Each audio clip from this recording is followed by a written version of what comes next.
Totally on purpose. Totally on purpose. Not wrong. Yeah. All right. What's up, people?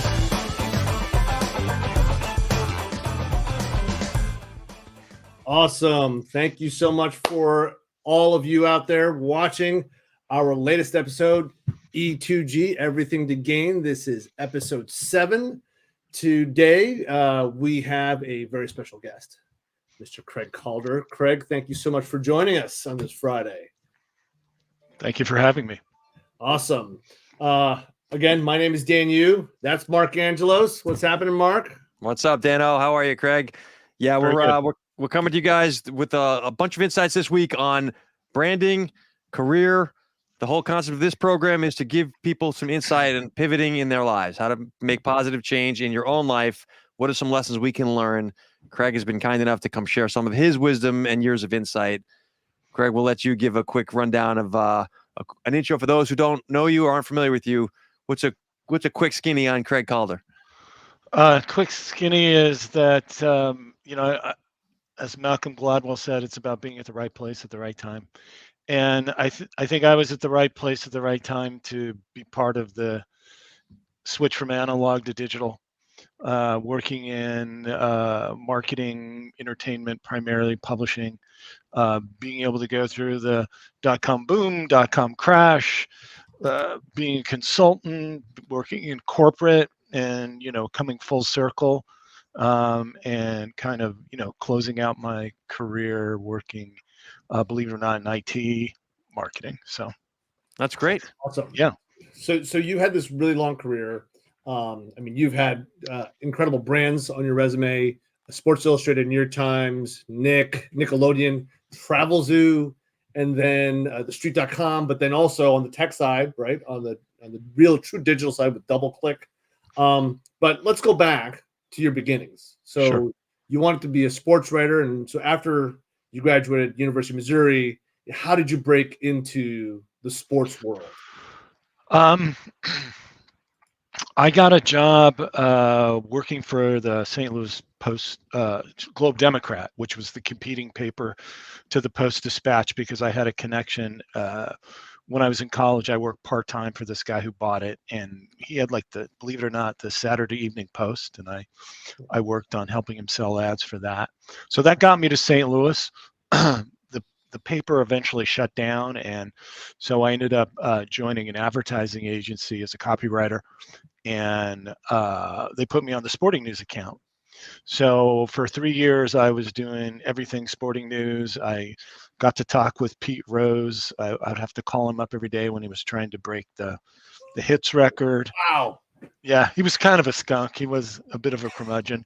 But I did everything. Wrote the direct mail, the blow-in insert cards. We work with Tom Seaver. Tom Seaver was their spokesman for their infomercials.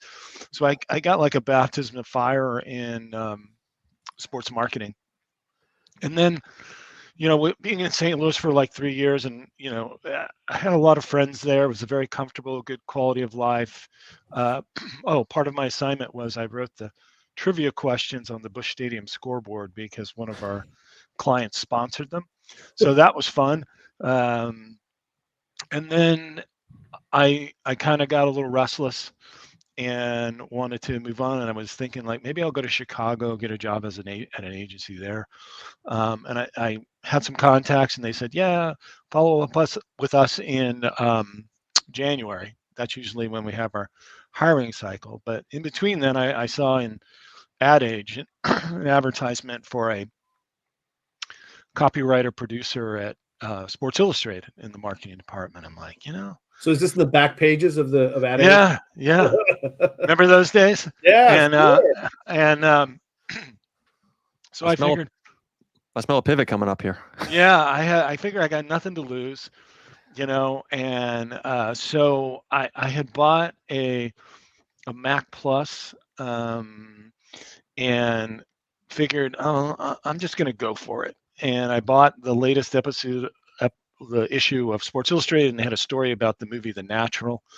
and I used a hand scanner to scan the picture of Robert Redford as Roy Hobbs standing at the bat. And I created this mock newspaper, and it said, "Young Midwesterner touted as the next Roy Hobbs." And the lead was, "People don't often accuse me or confuse me with Robert Redford. My copywriting pencils are carved from trees struck by lightning, but I think I'm a natural for the job." And then I went into all of my experience. The funniest thing is I told this story to kids when I taught a marketing class at Baruch, and there was just like blank faces. Nobody knew who Robert Redford was. Sounds about They were right. just Or the like, movie The Natural. yeah, Or I'm like, that, you know, right? The boy. Sundance, and they're like, no. But The lesson I'm taking from this is that cheese sells. I like this. Keep going. oh well, Yeah. and so the whole thing. Long story short, I end up getting a call from the publisher. He sends me a ticket. I go out and I interview with 10 people in one day. I go home and they're like, "Well, we'll let you know." And they call me on Monday and said, "When can you be here?" And You when were I, just there. yeah, but when can I load everything in my car and drive to New York? And so I did that. And then after I was there for a while, I'm like, "So what was it about? Why did you hire me?" And they're like, "Well, we were starting to panic because that job was open for 6 months, and they were getting resumes from kids out of the Ivy League and this and that, but it said everybody had the same kind of general, I've always loved working, it's always my dream to work at Sports Illustrated. I always had the covers pasted to my wall." And he said, "You were the only person who used your cover letter to show us your talent. And plus I had an awesome portfolio that was like spot on for what they were looking for. So that helped." So customizing your resume, essentially like a sales enablement piece, right? Yeah. And a lot of people don't realize that you can take chances with your cover letter to make yourself really stand out, and I think I told you guys a story. I gave some advice to a student, University of Missouri journalism student, and he's like, "Oh, that's a great story, but that's not relevant for me." And I'm like, "Well, what did you ever do?" And he goes, "Well, I worked for Baylor in the sports marketing department, and I went out to New York when RGB won the um, uh, Heisman Trophy, and he had to fly back with the Heisman in a seat that they bought next to him." So I'm like, "Dude, that's your story. That's your Roy Hobbs." And That's he it. ended up, now he's working sports marketing. But so I was at Sports Illustrated for about 4 or 5 years, and doing primarily sales support, helping the sales guys with. We did a lot of print back then, rate cards and that kind of stuff, and then we would help them with presentations. And believe it or not, we did presentations on slide carousels when I first got there. And got to work on. I got to work on the first swimsuit video, which was a sales promotion. And Sports so Illustrated swimsuit models. It was yes, just another job for you, though, Craig, right? it was. And my other claim to fame, I spent a week in Atlanta with Kathy Ireland at the sporting goods show. She was like the spokesperson. I mean, she was married and she had no interest in me, but I got to spend time with her. And she would like sit on a beach chair and sign and all for all the sales guys at the conference. But I was her chaperone. So You were the handler. I heard her on a podcast, and she told that story about Craig Calder in Atlanta that week. And the thing was, she had just come from like the Super Bowl where she was hanging out with John Elway, and It's great. so then it was starting to get kind of like repetitive. You kind of do the same thing every year. It's like all the different, Super Bowl, Kentucky Derby, and the whole idea is we were working, supporting advertisers, taking them on these trips, and it was great. But it's kind of like, all right, I need to do something else. And I was just starting to get into kind of digital design. I think it was called desktop publishing at the time. Mm-hmm. And then Time and Warner merged, and they were offering packages to primarily the older guys. They wanted to get people to take early retirement. And I'm like, well, what's the package? And they're like 30-week salary, automatically vested, 6 months, medical. And I said, I'll take it, because I was thinking about starting my own digital marketing group, and I said, well, why not do it on their dime? And Right. so I did it, and I went and got all the local magazines. Forbes magazine turned out to be my biggest client. Doing the same thing, supporting their sales team, and then kind of the market changed. There was Wall Street. There was something happened on Wall Street, and everybody was kind of, taking stuff in house. And a couple of the places offered me a full-time job, and I was like, nah, not really into it. And I ended up joining the first digital agency on the East Coast, Motive Media. Mm-hmm. And you guys laugh because I said I used to commute from Hoboken to Westport, Connecticut. It was, and the funny thing, there was a bunch of, because the thing was, there was a whole group of people from New York City, because there weren't a whole lot of people who were talented and knew HTML, and so we had this whole group of creatives, and we would take the train home from Westport, Connecticut, and we used to call it the Train of Tears. Yeah, but it was a great experience. I just want to add this, Greg. For those who don't know, Westport, Connecticut, people pay big money, by the way, to live in Hoboken, New Jersey, because it's right next to Manhattan. It's literally, it's like blocks away from Manhattan, essentially, over the river. Westport, Connecticut is like 60 miles away. So for you to pay the big money and then have to do that commute is brutal. That's that's your train of tears. Yeah, and plus we were working crazy long hours. I remember we would they would get a car for us, like a black car. We built the Atlanta Olympic website, and so we were working around the clock, and so they would put us in a black car, drive us home. We would run in, take a shower, change our clothes, get back in, and go back. It's brutal. And those were the days. I think a lot of people can relate to that, because you do what you got to do to pay the bills. I get it, but it sucks. Yeah, and then I knew I needed to get something in New York City, but there weren't a lot of digital was just starting. Websites were just starting to become a thing, and I ended up joining Nickelodeon as their head of digital marketing, and it was during like the golden years of Nickelodeon, Rugrats, and SpongeBob, and it was it was a really fun time, and they were doing the movies, and we got to build some like killer games associated with the movies. We had the one Snow Day, and we created it was actually we created a thing where you could send a digital snowball to somebody. And in the movie, it had a theme. They had like the jelly ball, the rock ball, and the yellow snowball, and you can figure it out. And so you could click which snowball you wanted to send to somebody, and then they would get a link. And then when they click on the link, they would look at their screen, and you would see the snowball flipping in.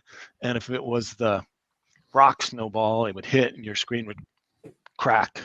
And then if it was the jelly ball, it would hit, and there was grape jelly all over your screen. And then the yellow snowball, it was like steaming. And then you had a choice. You could say, oh, Dan just sent you a snowball. What do you want to do? Do you want to send one back, or do you want to sit there and take it like a wuss? Nobody ever sat there and took it like a wuss. So we were sending snowballs back and forth. Snowballs, come on. Yeah. Great marketing. And then so I was at Nickelodeon for 3 years, worked on a lot of big projects, and then I had the opportunity to move over to the New York Times when they were getting ready to launch nytimes.com. And so I joined them in 2000, right at the end. The funniest thing is they were it was the Y2K, and So they actually, MTV put some people in the basement of the New York Times and were like filming them. And it was going to be like, if they survive or, they're going to have it on film. It turned out to be nothing. They just let them out. So I literally took my stuff from my desk in the Viacom building and walked across the street to the New York Times building, and started there, and launched nytimes.com.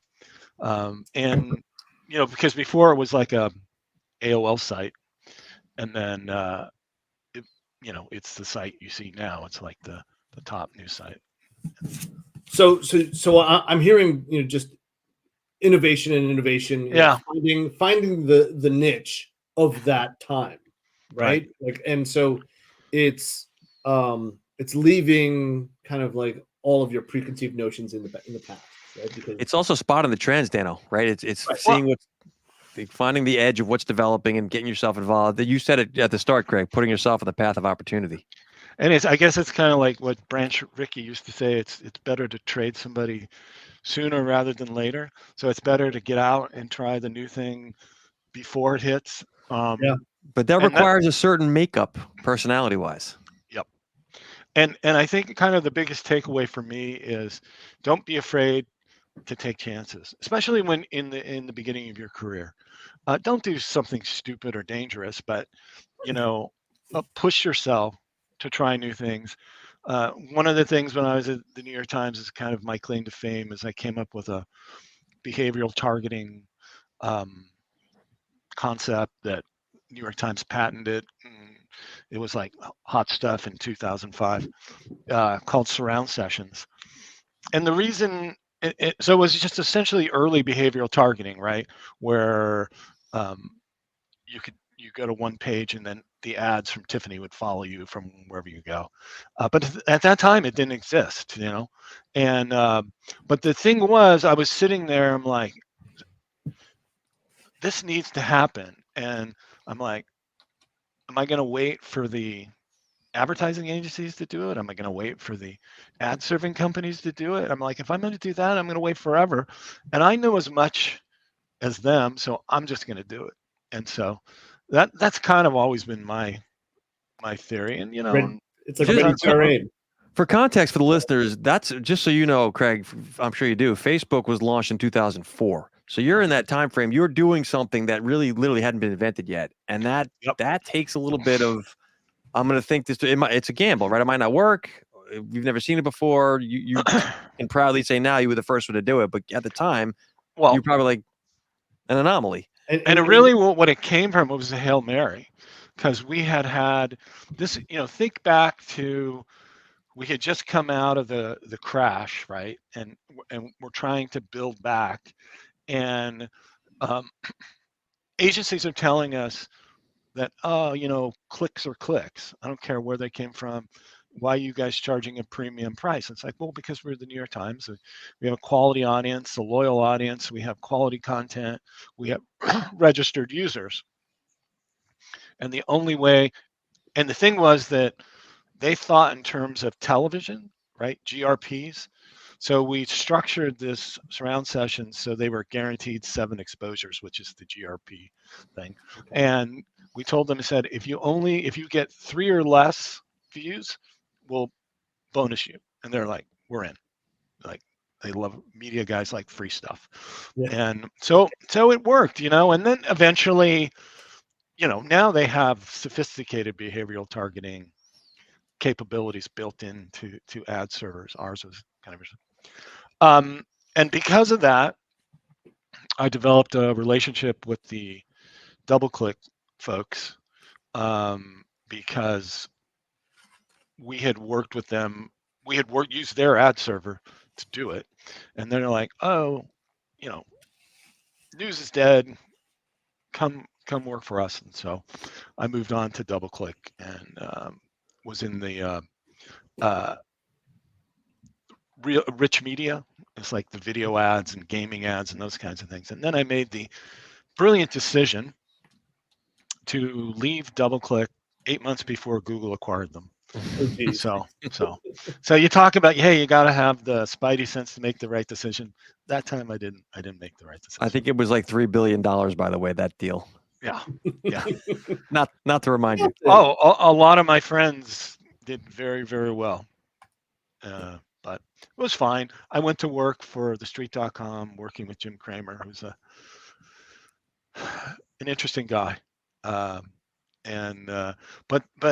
I was kind of disillusioned by that, and it was right during the kind of the startup craze, and I was getting calls, and they were like, "Hey, come be the CMO at my startup," and so I ended up joining one called Mochilla, which was um, kind of like reselling content, and then the recession hit, and so I'm at a startup that's going out of business, and again, little bit of regret, and then you just had to scramble, and then I worked for a couple of other startups doing tech, and and it was scary, but I learned a lot.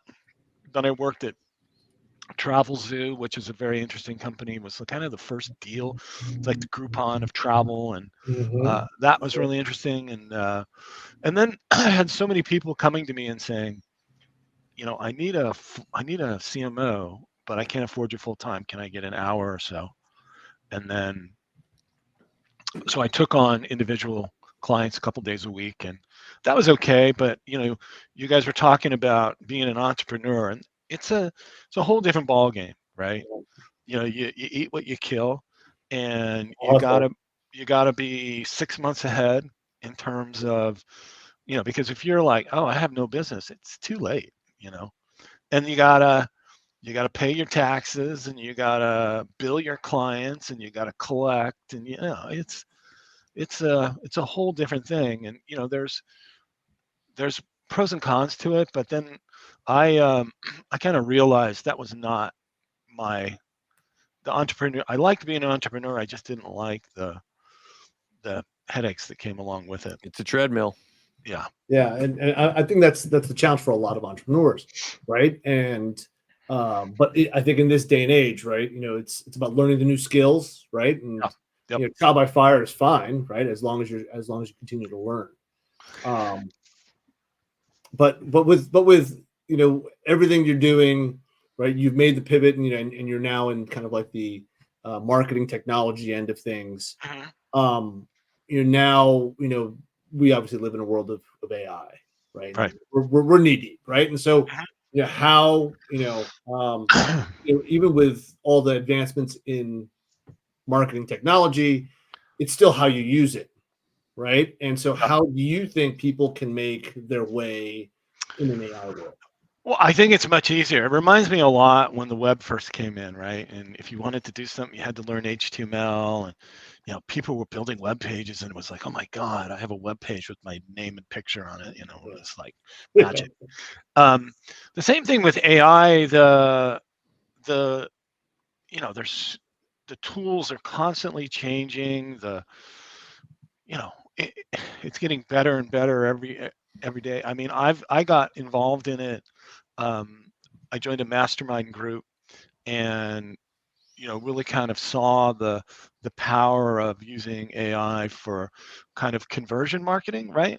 To be Mhm. able to, give me 10 headlines, give me 10 subheads. No, do it again. Write them as if you're David Ogilvy. Write them as if you're the CEO of a Fortune 500 company. And it's knowing how to. We were talking, and I said it's almost like teaching a kid. Like when you're raising your kids, you're giving them advice and informing them. It's kind of the way these engines are. You got to constantly build layers of stuff to actually get what you want.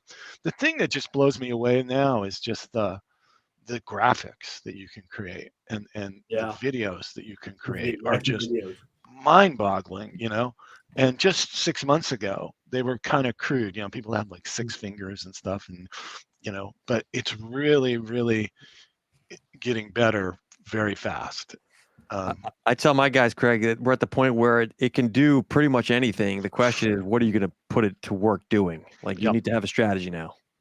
Yeah, my kind of thing is that this mastermind group, a lot of these people are building apps for specific niches, right? Mhm. So for insurance companies, so they'll build an AI app where you can ask it for specific tasks that an insurance person would do, and give you advice. And so you have to feed it with the background information, so you got to know. So I think that's kind of an interesting thing. I think you're gonna have like expert assistants for pretty much every niche, where you can actually go in and it's pre-programmed to give you stuff you already they know that you probably already want, because it's kind of like going in there with a blank slate. You're not going to get great results. Yeah, actually, the Chat GPT store is continuing to grow. There's new use cases that are being built every day. So Dan and I have had this debate quite extensively, Craig. The AI reality is going to force a lot of pivots on a lot of people who may not be ready for it, which is a big part of why we do this show. And I think that your insights are instructive here. Well, and I think as opposed to being afraid of it, I would look at it as an opportunity. If you're somebody who's accomplished in their career, has experience in a certain area, whether it's sales or a specific vertical, or something where you've spent a lot of time building up expertise, if you learn how to use AI to help leverage your expertise, that's super powerful. And it's really kind of the problem is, it's the people who are kind of in the middle of white collar and blue collar are going to get left behind, right? We're still going to need plumbers and carpenters and electricians, and they're not necessarily going to have to know AI. But the white collar people, you better know, right? Because while there's going to be less people, there's opportunities for the people who know what they're doing. Again, I kind of go back to the early days of the web, right? If you knew how to program HTML, you could charge like $300 an hour, right? Now you go on Fiverr and you get somebody for $5 an hour. You know what I mean? It's like if you're in a career right now and you want to double down on something, AI is the thing to double down on. It's just a question of what part of AI, and that takes exploration and openness, and you gotta. And I would avoid like these guru courses or anything like that. There's so much, like Google has so many free classes. There's so many videos on YouTube that you don't really you don't need to pay somebody to learn. right. So it's really just having the courage to make the leap, right? And the curiosity, right? Curiosity, right? And then I've been known to say that you'll never be as smart as an AI, but you can always be more human than an AI, right? And so bringing the EQ, bringing the human side of it to how you use things. Well, that's how we've been running, civilization, right? And people with people skills are going to thrive, right? If you can use AI to do kind of the busy work and your preparation and your research and your reports and all that stuff, but when it comes down to, if you're a salesperson, to be able to close that deal, AI is not going to close deals for you. You know what I mean? Or if you're even customer service, if you have a product, you're still going to need customer service people to. But unfortunately, AI has become, you can't get a customer service person now. It's always a bot, and it's. I want to pull on that thread for a second, though, Craig. I've been preaching this too, Dan. I know you agree. AI is making people skills more valuable, not less. Ever more so. I think people get that confused. In an AI world, the ability to storytell, build relationships, make connection even through the digital platforms like this, Mhm. is more valuable. And I think that people don't recognize that. And it's a tool just to help you be better at it, right? Be a better storyteller, be a better salesperson, be a better creator, be a better, whatever. And the thing is, it really, I think what it does is it empowers creators, right? Mhm. And people who just aren't comfortable, you know, being responsible for their own creations. It's going to be tough.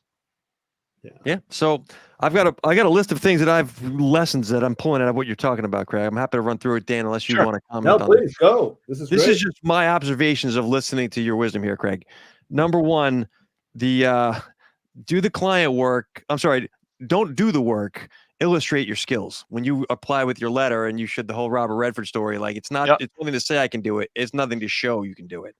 Number two, any job gets monotonous after you've been in it long enough. Dan and I worked Wall Street 30 years. We loved it. But after a while, even the most exciting trading desk or whatever. So people have to be open to change because it happens for all of us. Number three, don't be afraid to take chances off the back of that last comment. Number four, innovation starts out as an anomaly, right? You were a weirdo at first doing your digital, and now all of a sudden you're a genius. Number five, entrepreneurship is the trade-off of freedom versus a different set of headaches. People think it's great, but it's not better or worse, either one of them. Yep. Having a job, being an entrepreneur, they both have their pros and cons. Number six, opportunity doesn't go away. It just changes. In an AI world, things are moving faster. So you got to identify in your field, where should I be looking? And finally, people skills becoming more important in an AI-driven society. I think that you've been able to put yourself in the path of progress and opportunity because you've had this skill of recognizing this, and that's impressive. Well, and I think it kind of comes full circle. Where I'm at now is, I spent my whole career as a creative person, a copywriter, creative director, vice president of marketing. And as I got, after COVID, my wife and I downsized and moved to Princeton. And I'm like, now what? And I started consulting, and it really wasn't my thing. And so I decided to go back to the corporate world. And so I think to anybody who's at the end of their career, and wants to finish strong, what I would encourage them to do is, look at your unique circumstances, right, and come up with a plan based on those things. In my situation, I live in Princeton. Princeton is the pharmaceutical corridor where you got one corporate headquarters after another. And it's like, so of course I'm going to work on pharmaceuticals. And my background is marketing, so that's not a hard thing to transfer. But the interesting thing is, I didn't really want to be responsible for the creative anymore, right? Because I'm so sick of, like, why is it blue? Why did you use that?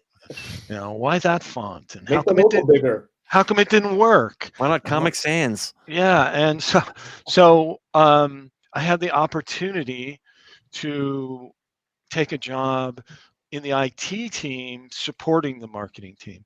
So as a marketer, I was always involved in the technology, but it was somebody else's responsibility. But I had to know enough to guide them. So now I'm that guy.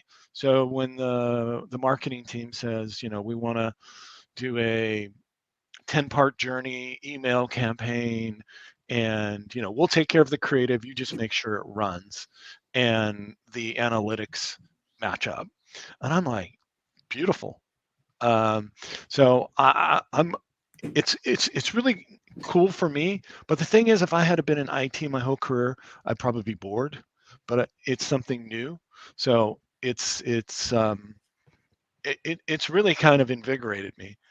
And I imagine this will be my job until I retire. And It's great. Taking Never your say never. skills yeah, into the kind of like the growth path again. So that's yeah. And again, don't be afraid to take. Again, I was CMO. I was a vice president of marketing, and now I'm a delivery manager in the IT.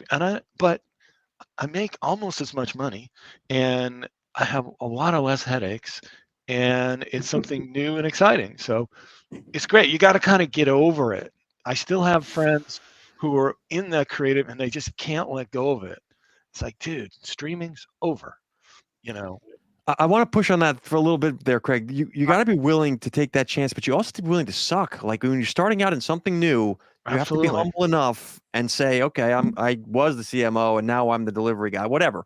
Like I have to learn these steps because that's what opens the door to opportunity. And and you also have to have positioned yourself to be able to do that, right? Meaning I'm for me, we downsized. I don't have a mortgage. I just paid off all my daughter's college tuition. That's a So win. That's a win. I know it's a huge win, but the thing was, what it allowed me to do is to take a job that with a little less money, but a lot more fulfilling. Whereas before, I would have like fought for that, you know, high salary, high stress job That's the golden handcuffs you because I referenced, had right? bills to pay. Yeah. So, you know, it a big part of it is being, doing your work to financially set yourself up so you don't have to take take roles that you really don't want in later in your career. But people always maintain the authority. Like lifestyle creep is not an excuse for. I mean, you clearly have evidenced this, but most people are like, "Well, I'm stuck. I have a mortgage. I get it." But meanwhile, there's always sacrifices that you could make if you're looking to really create opportunity for yourself. You Yep. have to be comfortable doing that. Yeah, and Yep. ultimately, if the tidal wave of change is on your doorstep, move, right? Exactly. Change. You have to Absolutely. change, right? And AI is that wave. So Yeah, I know people who live in, high-end suburbs. They have very expensive houses with, taxes, and their kids are out, and I'm just like, what are you doing? Right. Sell that house, right, move, you know, cut your expenses, and You know why though, Craig? I think the world changed and people they haven't gotten their arms around this yet. Like it is yeah, not the same game that we knew growing up. Like it's a different AI has changed the scene. The economy's different. Call it what you want, but you got to act differently if you want to win differently now. yeah. The internet really democratized information, right? mhm, And then AI is really democratizing, the work, right? The access to that information, and I think it's the person, as you have said, it's the person that knows how to change quickly that can actually not just maintain but thrive. yeah. And I hear a lot of, my peers, the ones that are like grumbling about, they're gonna like bring in some kid right out of school and replace me because the kid's cheaper. I'm like, "Yeah, maybe. But here's the thing, I would tell, people who were well onto their career, use it as judo, flip it and say, hey, Right. I don't have kids. I can come in, I'll come into the office, I'll stay. I'm not going to come in hungover because I was out with my friends. You know what I mean? It's like leverage the experience that I have, and it's like, well, you don't understand millennials. I'm like, I I raised two of them, so excuse me. Right. I kind of know them, and but you can't be stuck. You have to be Right. open. Nobody wants the old guy who comes in and saying, this is the way we used to do it and this is the only way you got to come in and say, hey, I have a lot of experience. I'm open to learning how to use that to make the best of the situation. Yeah. I'm going to say the uncomfortable truth. If anyone listening finds themselves in the quote unquote hanging on by the fingernails Mm, spot, that's the time to be open to what Craig is suggesting here. Yeah. Yeah. And if you ever hear from maybe a colleague or your boss, we've always done it that way. That's a major red yeah, sign to get out. that Right. just means you haven't done the work to figure out a better way. Right. And I also think that COVID kind of like accelerated everything. Mhm. People kind of took 2 years to figure out what was really important, and do I really want to do this hour and a half commute? Um, you know, and Yeah. You're so speaking to me right now, my friend. 100% agree. yeah, and I mean, I commuted into New York City for 25 years. once I was there, I loved it. It was exciting, but just the slogging back and forth is, you can't do it anymore. I told you this previously. We 27 years commuted in every day to New York. I've been in New York City 4 times since lockdown. I'm averaging 1 a year right now. Yeah. So the times have changed is my point. And a lot of your lessons and insights here are very valuable for folks that are not sure what to do next. Like, change is the game now. And again, just don't be afraid and try something new. And like, not everything has to work. You can try something and it doesn't work and you're like, okay, that's not what I want to do. I'm going to try something else.